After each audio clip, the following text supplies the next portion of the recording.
Dragon is in countdown. Falcon 9 is in startup.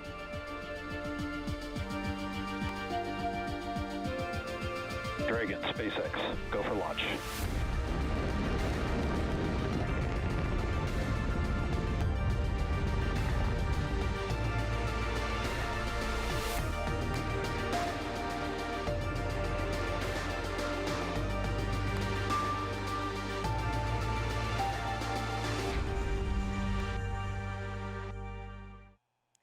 You are looking live at Launch Complex 39A at Kennedy Space Center. In just over 20 minutes, this Falcon 9 rocket will lift off, carrying the 28th commercial resupply services mission from both NASA and SpaceX to the International Space Station. Good morning and welcome to live coverage of the CRS-28 launch. I'm NASA's Jasmine Hopkins. Fueling of the Falcon 9 began about 15 minutes ago, and we're counting down to an instantaneous launch at 11:47 a.m. Eastern Time.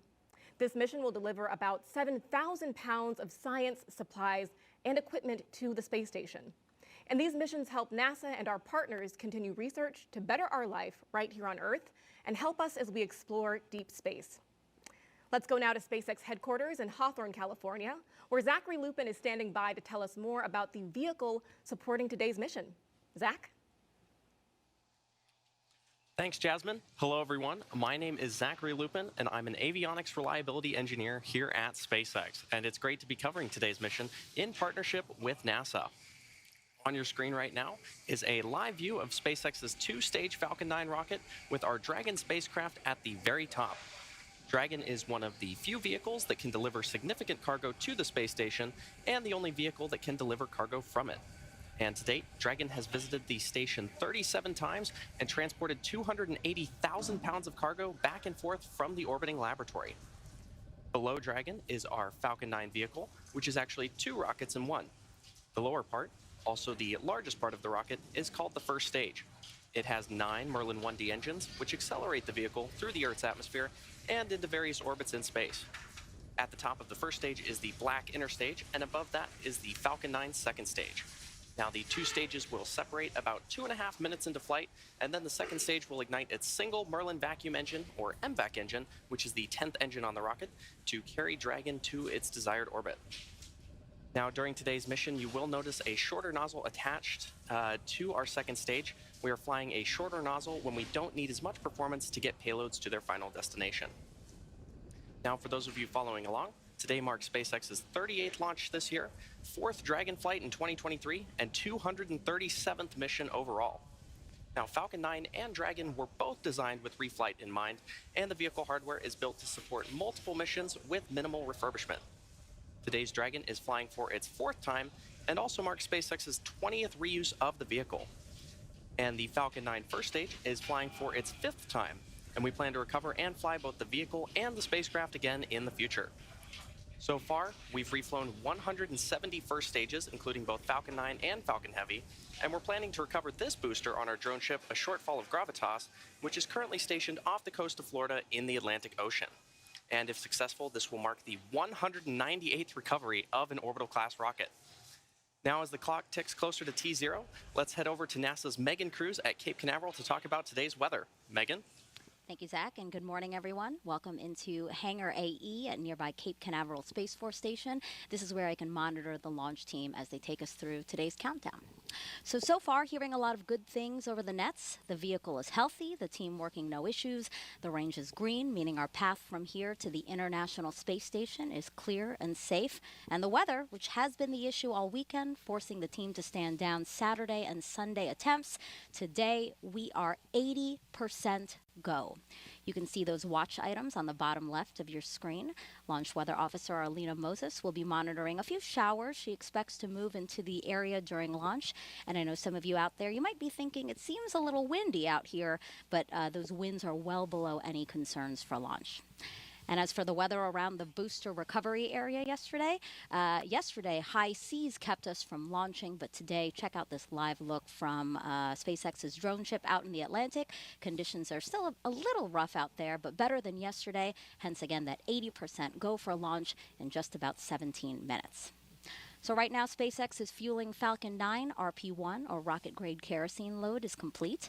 Super-chilled liquid oxygen is being loaded into the first and second stage. You see those white clouds, completely normal. That's some of the liquid oxygen venting off. SpaceX vents off some of that LOX to maintain the right pressure in the tanks. And those clouds form when the liquid oxygen makes contact with Florida's humid air. Our instantaneous launch opportunity today, 11:47 and 0 seconds Eastern Time, if we want to dock with the International Space Station on Tuesday, June 6th. For more on that, let's head over to Shaniqua Vereen inside NASA's Mission Control Center. Thanks, Megan, and welcome to the International Space Station Flight Control Room. I am Shaniqua Vereen, live at the Johnson Space Center here in Houston, Texas. The team of flight controllers at Mission Control Houston today is being led by Flight Director Scott Stover. Teams here in Mission Control will really jump into action tomorrow night into early Tuesday morning as Cargo Dragon approaches the International Space Station. There are currently 7 crew members living and working aboard the station. Expedition 69 consists of NASA astronaut Frank Rubio, Dmitry Petelin of Roscosmos, Sultan Anayati from the United Arab Emirates, Woody Hoberg and Stephen Bowen of NASA, Andrei Fedyayev, and Commander Sergei Prokopyev of Roscosmos. As Cargo Dragon approaches the International Space Station in the morning hours of June 6, NASA astronauts Frank Rubio and Woody Hoberg will be monitoring the arrival from the station's cupola. Cargo Dragon will remain attached to the International Space Station, its zenith port of the Harmony module, for about 1 month, being one of 2 Dragons joining Crew Dragon Endeavour before being packed up with critical science and supplies that will splash down off the coast of Florida for that science to be analyzed back here on Earth. Everything is still a go from the Mission Control Center here in Houston, and we're looking forward to welcoming another Dragon to the International Space Station. So for now, we'll head back out to Kennedy. Jasmine? Thank you, Shaniqua.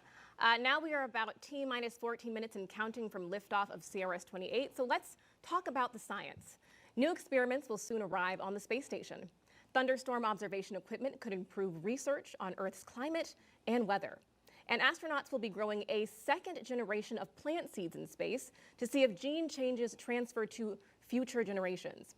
And those are just some of the experiments joining the hundreds of ongoing investigations already aboard the orbiting lab.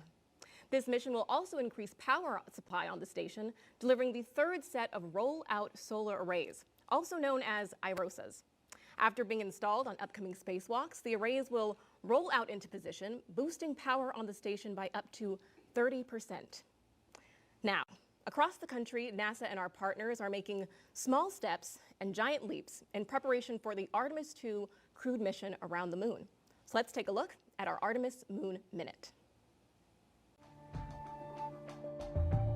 All 5 major structures of the Space Launch System rocket's core stage have now been fully integrated at the Michoud Assembly Facility in Louisiana. The engine section is the most complex and intricate part of the core stage that powers the Artemis missions to the moon. RS-25 engine testing is underway at Stennis Space Center near Bay St. Louis, Mississippi. This test is part of a 12-test series that will certify the new design for crewed Artemis missions. The engine ran for its full planned 720 seconds, the longest duration to date. At Kennedy Space Center in Florida, technicians have been testing the solar array wings for the Artemis II service module. Orion will have 4 solar wings drawing in 11 kilowatts of power from the sun. Some of the avionics for Artemis II have already been to space. Technicians finished cleaning and removing avionics on the Artemis I crew module, which will be used on the Orion capsule for Artemis II in 2024.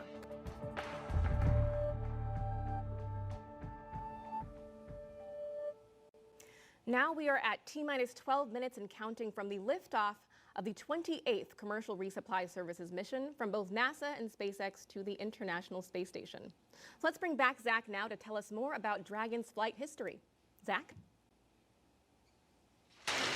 Thanks, Jasmine. For those of you following along, you'll know that it's already been a very busy year and couple of weeks for Dragon vehicles at the International Space Station. CRS-28 marks SpaceX's 4th Dragon mission of 2023, following the launches of Crew 6, CRS-27, and AX-2. The Dragon spacecraft supporting today's mission will be joining Crew 6 and Dragon Endeavour, which have been on station since March.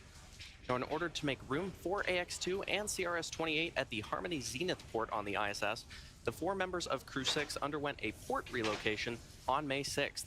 And put another way, Dragon moved parking spots to make room for the incoming Dragons. A few weeks later, on Sunday, May 21st, Dragon and the crew of AX-2 lifted off from historic Launch Complex 39A at NASA's Kennedy Space Center and arrived at station about 15.5 hours later. And this is Dragon's fastest launch to docking time for a human spaceflight mission. After 8 days of living and conducting research on the space station, Dragon Freedom undocked from the orbiting laboratory and returned the AX-2 crew back to planet Earth off the coast of Florida at 11:04 p.m. Eastern on Tuesday, May 30th. And this made room for the Dragon vehicle supporting today's mission. From the beginning, Dragon was designed to fly cargo and humans to and from space. And since Dragon's first visit to the space station in May 2012, we've come a long way. In that time, as I mentioned earlier, Dragon has visited the ISS 37 times, and 9 of those missions carried crew. In fact, the first time Dragon flew people was just about 3 years ago with SpaceX and NASA's Demo 2 mission to the space station. NASA astronauts Bob Behnken and Doug Hurley took the first flight on Dragon on May 30th, 2020, returning human spaceflight capabilities to the United States for the first time since the space shuttle retired in 2011. The launch of Demo 2 also marked the first time in history that a commercial company successfully took astronauts to orbit. And since then, SpaceX has launched a total of 10 human spaceflight missions to space. And to help enable greater flexibility for future Dragon missions, SpaceX is preparing our neighboring pad, Space Launch Complex 40 at Cape Canaveral Space Force Station in Florida, to support both cargo and crew missions. As we fly more and more people to and from space, human spaceflight becomes more accessible and creates more opportunities for humanity to become a spacefaring civilization. And now I'll turn it back to Jasmine at KSC to take a look at one of the payloads flying on today's mission. Jasmine? Thank you, Zach. One experiment on CRS-28 could be used to predict your risk for certain diseases, aging, and how our bodies heal. Earlier this week, I got the chance to speak with the brains behind Genes in Space 10. Joining us now is Christine Anwaha, a high school student from East Chapel Hill, North Carolina. Welcome, Christine. Thanks for having me. Of course, happy to have you here. So can you tell us a little bit about how you're feeling a high school student with your experiment heading to the International Space Station?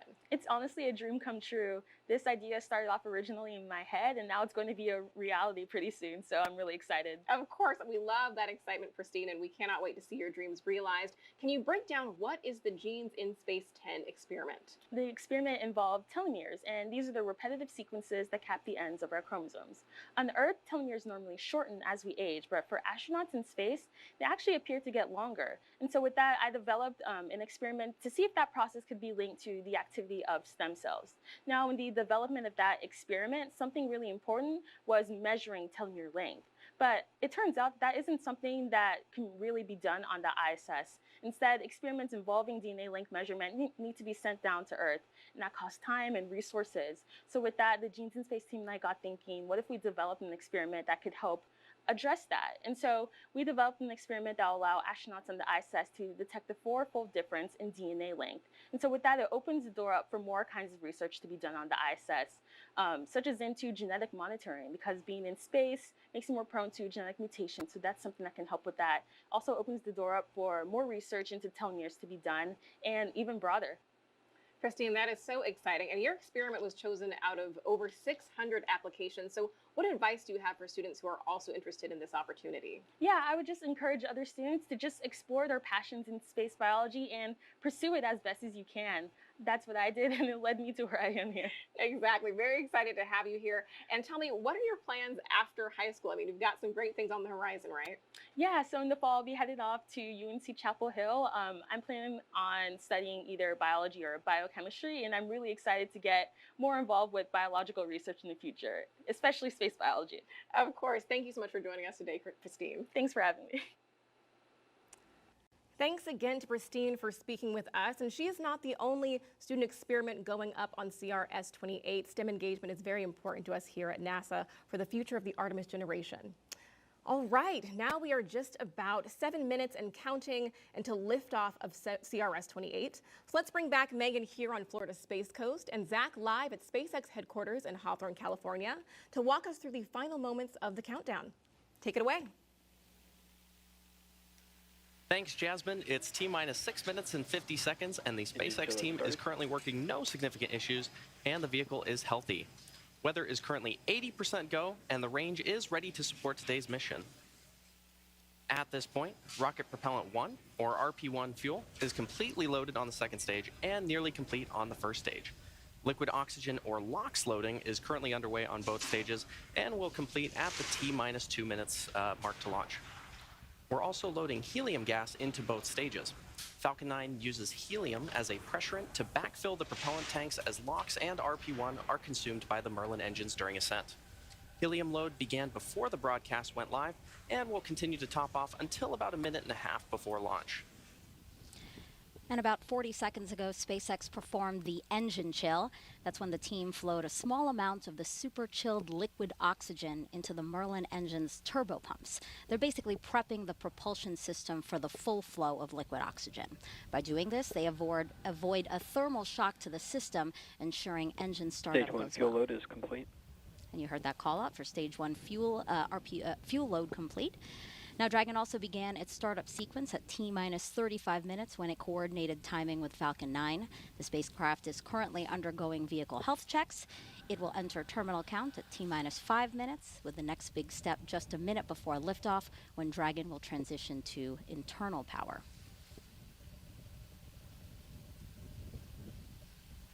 Now, you may have noticed those white clouds around the vehicle. Those are completely normal. They are chilled gas above the LOX tank liquid surface that we vent overboard to maintain pressure in the tank as needed. And when that gas comes out into contact with the warm, humid Florida air, the air condenses into clouds and water. Now, for now, we should see the count. Falcon 9 tanks are pressurizing for strongback the retract. transporter erector. Dragon is internal count and transporter on erector, internal or power. The transporter erector, or TE, is used for vehicle rollout and to route propellants and electrical power to the vehicle in preparation for launch. And once those clamp arms have fully opened, the TE will then retract away from the rocket in preparation for liftoff. We have a hot mic on the countdown net. All parties check your key panels. Stromback lower has started. We should see those clamp arms opening in about 15 seconds from now.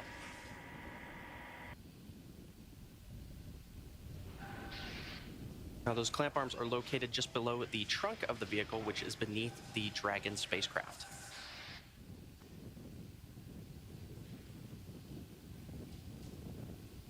And there you can see those clamp arms beginning to open around the booster. Now, in these last few minutes before T0, Falcon 9 is performing final health checks on its primary communications, avionics, and propulsion systems in preparation for flight. And we may hear callouts that engines are sufficiently chilled as we get a little closer to liftoff. Those clamp arms should be fully open, and the transporter erector, that strong back, is going to recline away from the rocket.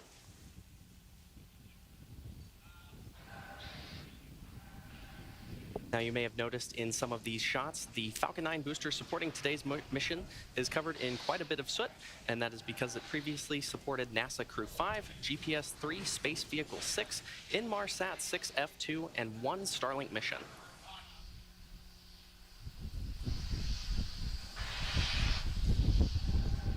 And you can see that strong back slowly reclining away from the vehicle. Stage 1 LOX load is complete.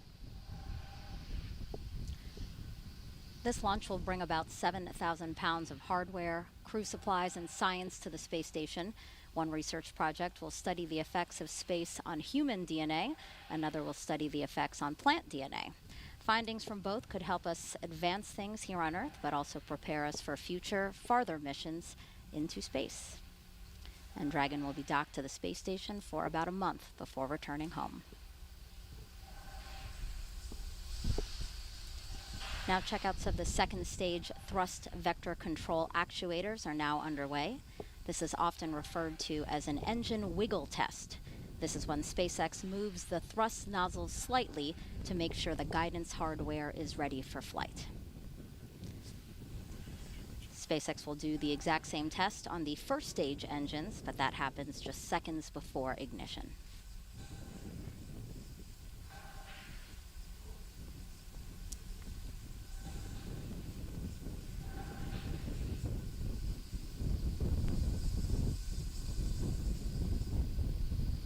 Now, Dragon is also performing its final health checks to make sure all of the vehicle's primary systems are ready Stage for its 2 lock rendezvous load is with the complete. International Space Station. Dragon is And in there's that auto call out idle. that stage 2 LOX loading is complete. That wraps up propellant loading for both stages of the Falcon 9. And as I mentioned earlier, you may have seen those white clouds around the vehicle. Ground gas Those closeout. clouds you see are the chilled gas above the LOX tank liquid surface that we vent overboard. And when that gas comes out in contact with the warm Florida air, the air condenses into clouds and water. Now Dragon is about to transition into internal power. Also, Falcon 9 computers will then enter startup mode, which is when the Falcon 9 flight computers take control of the countdown, guiding the rocket through the last seconds before liftoff. You should hear a call out about startup shortly. Falcon 9 is in startup. Dragon is in countdown. Both stages are now pressurizing for launch. At T-minus 45 seconds, we'll hear the SpaceX launch director verify go for launch. Go for launch. There you go. And at launch, the International Space Station will be flying 260 miles over the North Atlantic, south of St. John's, Newfoundland. T-minus 30 seconds.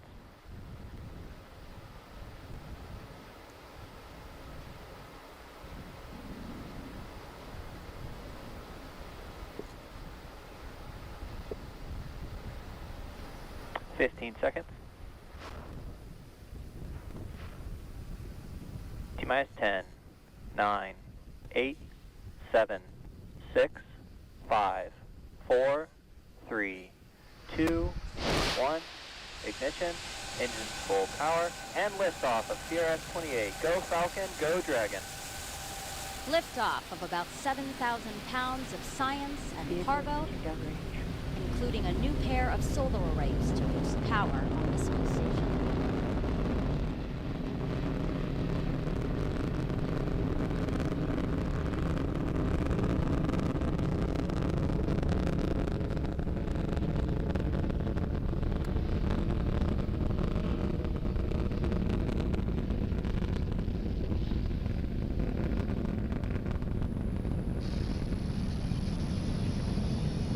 At T plus 40 seconds, Falcon 9 has successfully lifted off from historic Launch Complex 39A in Florida.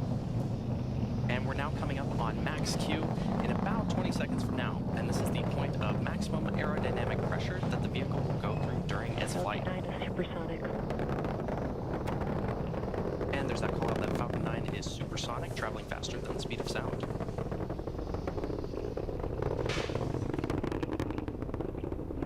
Max Q. And there you heard the call out for max Q. Coming up next are 3 events back to back, the first of which is main engine cutoff, or MECO, and this is when all 9 Merlin 1D engines on the first stage shut down. After those 9 engines shut down, the first and second stages will separate, and this is also called out over the nets as stage separation. From there, the second stage will ignite its Merlin vacuum engine to boost Dragon to low Earth orbit during SES, or second engine start one. And this whole sequence takes about 15 seconds.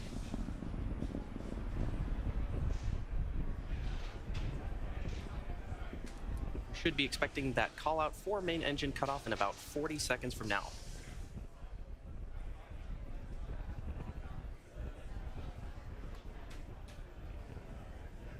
Some amazing views of our Falcon 9 vehicle as it takes our Dragon spacecraft to orbit.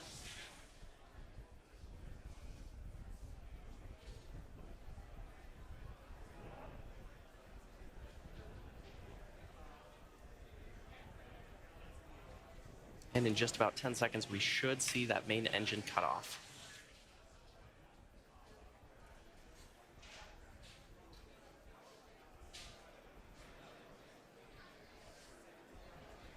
MECO.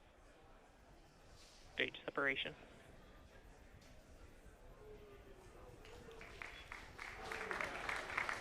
In vac ignition. And there you heard those callouts and probably saw on your screen, main engine cutoff, followed by stage separation, and then second engine start 1. As I mentioned earlier, we're flying an MVAC nozzle, a shortened MVAC nozzle on our second stage.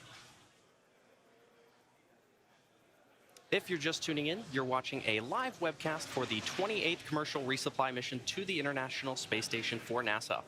This is SpaceX's 38th mission for 2023 and the 4th Dragon flight to the International Space Station this year.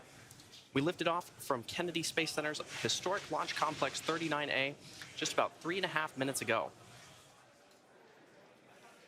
Now on your screen, on the left side, you can see our Falcon 9 first stage, which is going to descend back towards Earth, and the second stage on the right side of your screen, which is carrying the Dragon spacecraft. Now, as a reminder, today's mission marks the 5th flight for this Falcon 9 booster. Falcon 9 booster, which previously supported the Crew 5, GPS-3 Space Vehicle 6, Inmarsat 6F2, and 1 Starlink mission. In order to make its way back to our drone ship, a shortfall of gravitas, the Falcon 9 first stage has 2 more burns to execute. The first is the entry burn, where 3 of the Merlin engines will reignite. This helps slow the stage down as it re-enters the upper part of the Earth's atmosphere. The entry burn is followed by the landing burn, and this is a single engine burn that brings the vehicle speed down rapidly in order to land on the drone ship. Now, occasionally with the Falcon 9 first stage on the left side of your screen, you may see some small white puffs, and those are nitrogen gas bursts that are used for attitude control. You can also see there on your screen a pair of the hypersonic grid fins. Falcon 9 is equipped with 4 of these grid fins, which are comprised of titanium, and they are positioned near the top of the first stage. Once in the atmosphere, stage 1 is only using the grid fins for steering as it makes its return to Earth. And these grid fins orient the rocket during re-entry and guide the rocket during its descent.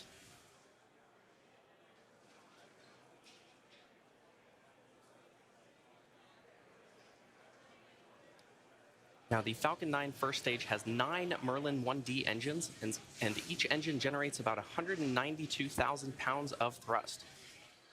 On the second stage is the MVAC engine, which has a slightly wider nozzle, and the vacuum engine generates about 203,000 pounds of thrust.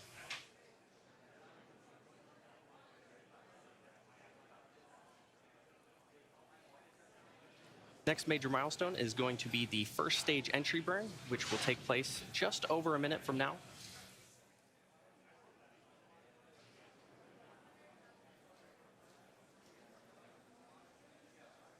There you can see an amazing view of our stage 2 with its shortened MVAC nozzle.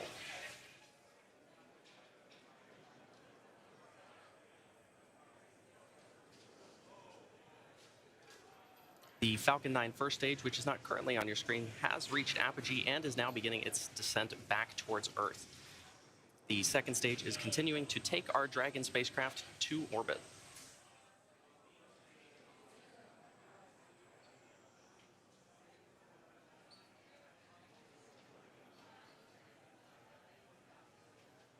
And we should see that first stage entry burn begin in about 15 seconds from now on the left side of your screen.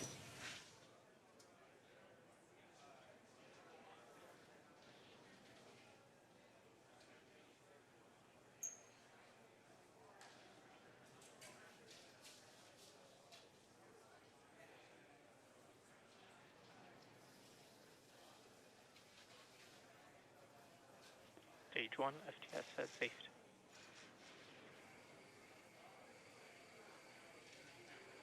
Stage 1 entry burn The second startup. stage on the right side of your screen. And there's that call out for stage 1 entry burn startup on the left side of your screen. The second stage is continuing to take our Dragon spacecraft to orbit. Now again, the entry burn is the first of 2 burns that the Falcon 9 booster performs before landing on our drone ship. Stage 1 entry burn shutdown. And there's that confirmation of stage 1 entry burn shutdown. As we get closer to first stage landing, it's good to note that the Falcon 9 first stage is equipped with 4 landing legs made of state-of-the-art carbon fiber with aluminum honeycomb. These landing legs are placed symmetrically around the base of the rocket and deployed just prior to landing. And if successful, this landing will mark the 198th time that we've recovered a first stage booster, including both Falcon 9 and Falcon Heavy missions.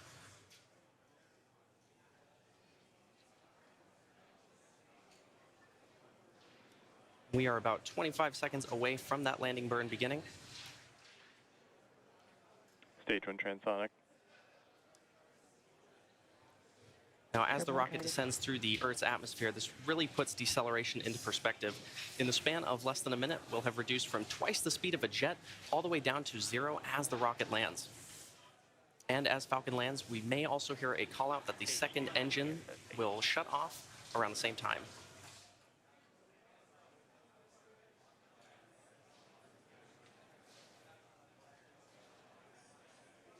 Stage 1 landing burn.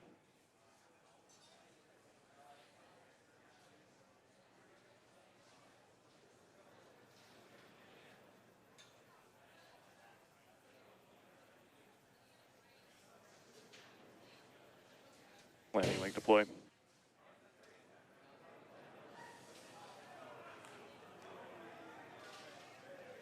Stage 1 landing confirmed. And there you have it. The Falcon 9 first stage that supported today's mission has landed for its 5th time, having previously supported Crew 5, GPS 3, Space Vehicle 6, Inmarsat 6F2, and a Starlink mission. Today's landing also marks the 198th successful landing for an orbital class rocket. You may have also heard confirmation of good orbit. Acquisition of signal, Newfoundland. At T plus 9 minutes and 30 seconds into the mission, we are coming up on the last major task for Stage 2, commanding separation of Dragon a couple minutes from now.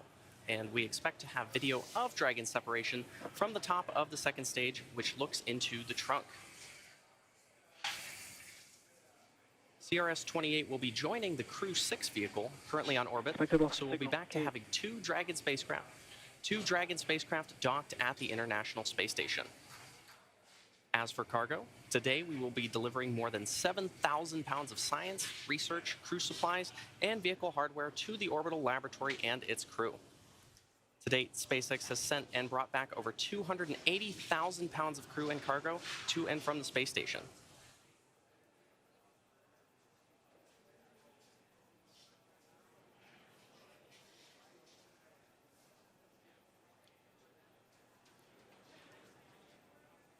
And we should be seeing Dragon separation about a minute and a half from now. As a reminder, this is the 4th flight for this Dragon capsule, having previously supported CRS-21, CRS-23, and CRS-25 to the space station. Today's flight also marks the 20th reuse of a Dragon vehicle overall. Now, Dragon has 16 Draco thrusters on board, each with the capability to deliver 90 pounds of force. There are 4 pairs of 3 thrusters spaced evenly around the capsule, as well as 4 forward bulkhead thrusters underneath the nose cone. Now, notably, today's Dragon does not have Super Draco thrusters, seats, or life support systems, as it's not carrying crew. And this saves on weight and space, and also allows for a faster refurbishment time.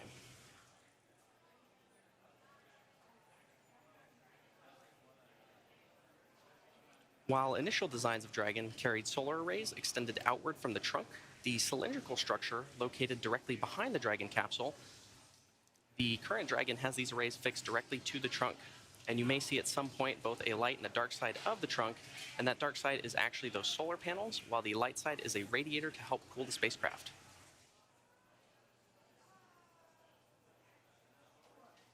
And speaking of solar panels, you can see on your screen right now the solar panels that we will install on the International Space Station. Once the Dragon capsule reaches the ISS, it will be able to autonomously dock using its navigation sensors, centerline camera, and light detection and ranging or LiDAR equipment. And there you can see on your screen Dragon separating from the second stage.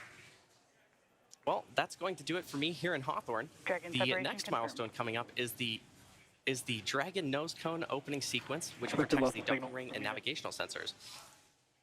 And I'll toss it over to Shaniqua in Houston to talk us through it. Shaniqua? Thanks, Zach. Everything is still going well back here in Mission Control Houston. Right after Dragon separated, it began a series of automatic checkouts, including small firings of the Draco maneuvering thrusters. The next milestone is nose cone deploy. The nose cone protects that docking hardware and rendezvous and tracking elements on top of Dragon during ascent. The nose cone deploy uncovers the 4 forward bulkhead thrusters, which Dragon will use for its major burn maneuvers. And we do have confirmation that that nose cone deploy sequence has begun. Again, major burn maneuvers will be Dragon nose cone deploy uncovers those major hardware. It will also uncover Dragon eyes, that rendezvous and tracking hardware that allows Dragon to know where it is in space and how to find the space station. Once open, the nose cone will stay in that position until the very end of its mission, closing prior to re-entry to provide some of that additional protection to the same hardware during re-entry. It does take about 5 minutes for a nose cone to open. We are looking for 12 hooks, 2 sets of 6 that will open here. And once open, we will see the nose cone deploy. Again, that sequence has begun, and we'll be waiting to hear once all 12 hooks are open. And we will see movement of the nose cone as all 12 hooks open. After nose cone deploy is Cargo Dragon will be safely on its way to the International Space Station. If you're just joining us, NASA and SpaceX's 28th commercial resupply mission launched from Pad 39A at the Kennedy Space Center in Florida at 10:47 a.m. Central Time, 11:47 a.m. Eastern Time, and is currently in orbit. We're standing by now for nose cone deploy. Dragon is filled with over 7,000 pounds of cargo and supplies, including a variety of science investigations, hardware, and fresh foods for the crew on station. Some of those fresh foods that will be delivered include apples, grapefruits, oranges, cherry tomatoes, and blueberries. Dragon will dock to the zenith or space-facing side of the Harmony module, just recently freed up by Dragon Freedom, which brought up the Axiom 2 crew. The Axiom 2 crew aboard the SpaceX Dragon Freedom spacecraft safely splashed down off the coast of Florida at 10:04 p.m. Central Time, 11:04 p.m. Eastern on May 30th, 2023. The crew's return officially concluded the second all-private astronaut mission to the International Space Station. Axiom 2 commander and retired NASA astronaut Peggy Whitson ended her 8-day mission with a new record of 675 days in space, the most of any American or woman. And while we're discussing records, NASA astronaut Frank Rubio will end his mission this fall, breaking a record of his own. Rubio will return to Earth aboard a Russian Soyuz spacecraft no earlier than September 27th, and in his stay aboard the orbiting laboratory, having logged a total of at least 371 days in orbit. That tour of duty will beat the previous record of 355 days set by NASA astronaut Mark Vande Hei in 2022. Joining Rubio on station are 6 other crew members living and working aboard the International Space Station. Expedition 69 also includes Dmitry Patelin from Roscosmos, Sultan Anayahi from the United Arab Emirates, Woody Hoberg and Stephen Bowen of NASA, Andrei Fedyaev and Commander Sergei Prokopyev of Roscosmos. All crew members are awake, and after enjoying a midday meal, some are headed to exercise, while others are headed to do some spacewalk procedure reviews.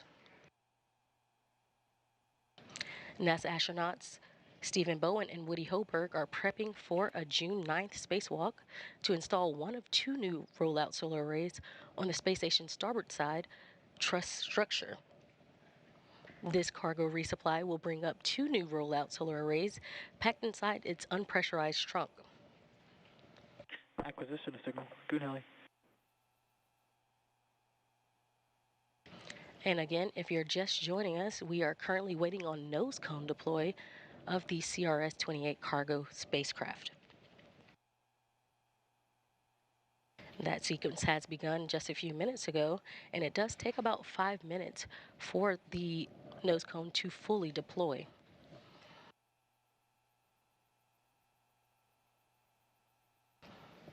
After confirmation of nose cone, that the nose cone has been deployed, we will have a special guest join me for a quick interview. He will talk a little more on what Dragon is bringing up and its benefits to the International Space Station.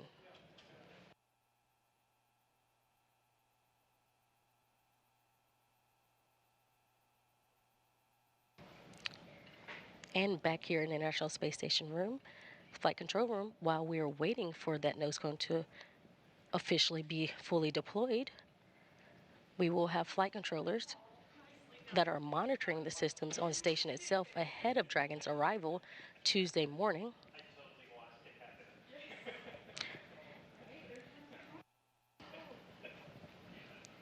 Again, once the nose cone is fully deployed,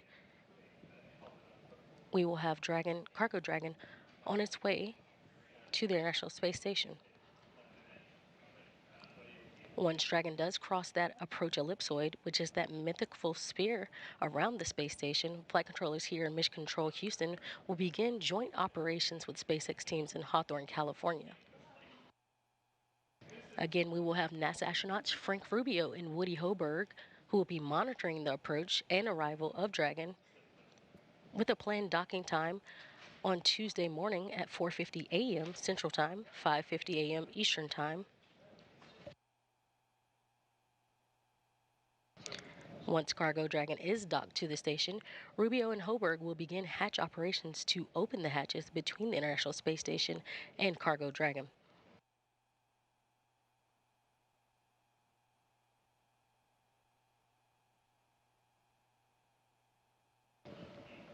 And again, this is live mission operations of the CRS-28 resupply mission to the International Space Station. If you are just joining us, we are currently waiting on the nose cone deployment of the vehicle.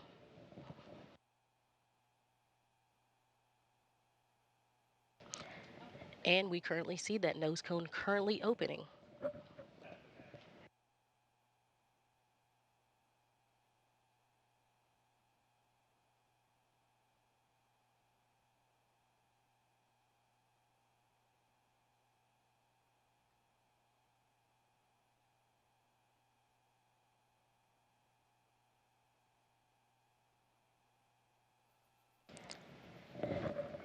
And we have confirmation of nose cone deploy.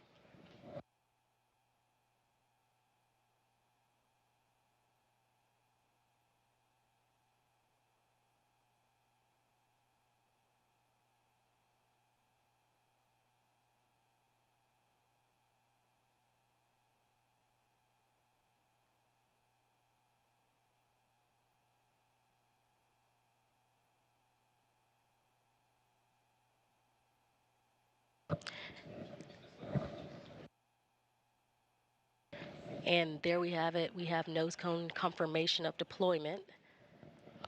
And now joining me on the phone is manager of the International Space Station Transportation and Integration Office, Phil Dempsey. Hi, Phil. Hey, Shaniqua. Thanks for joining me. And as we get into it, can you outline the major activities for the crew with CRS-28? I know we talked some of what's being brought up, but can you go a little more in depth for us?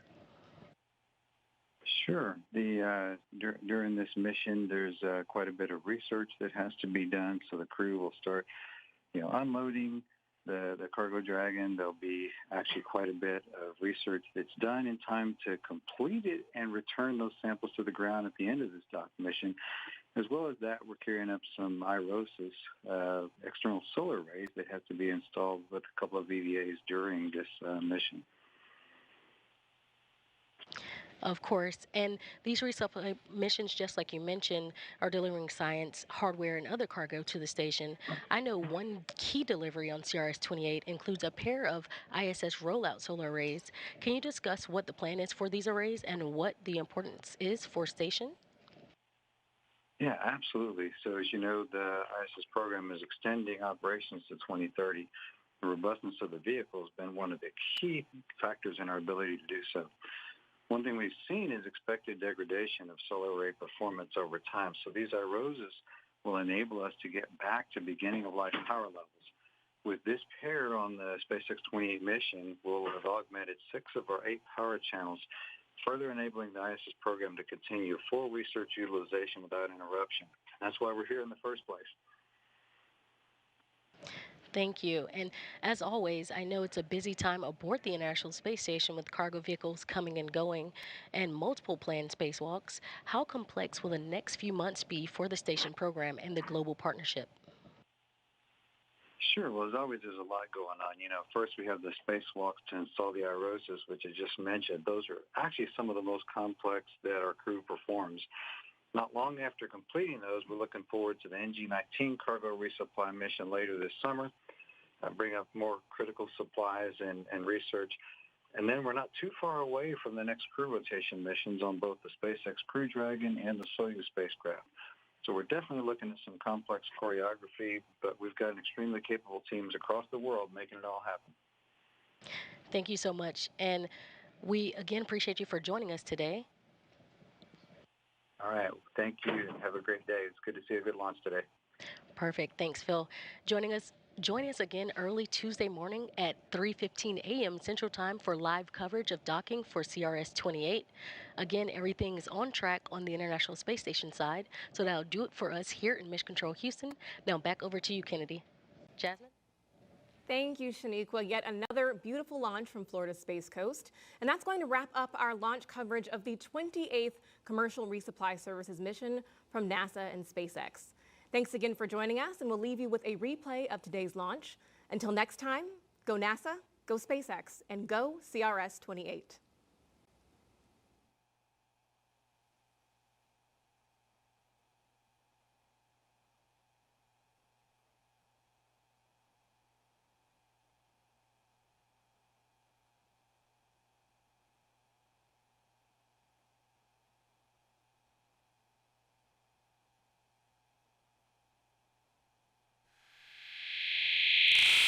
And cargo, including a new pair of solar arrays to boost power on the space station.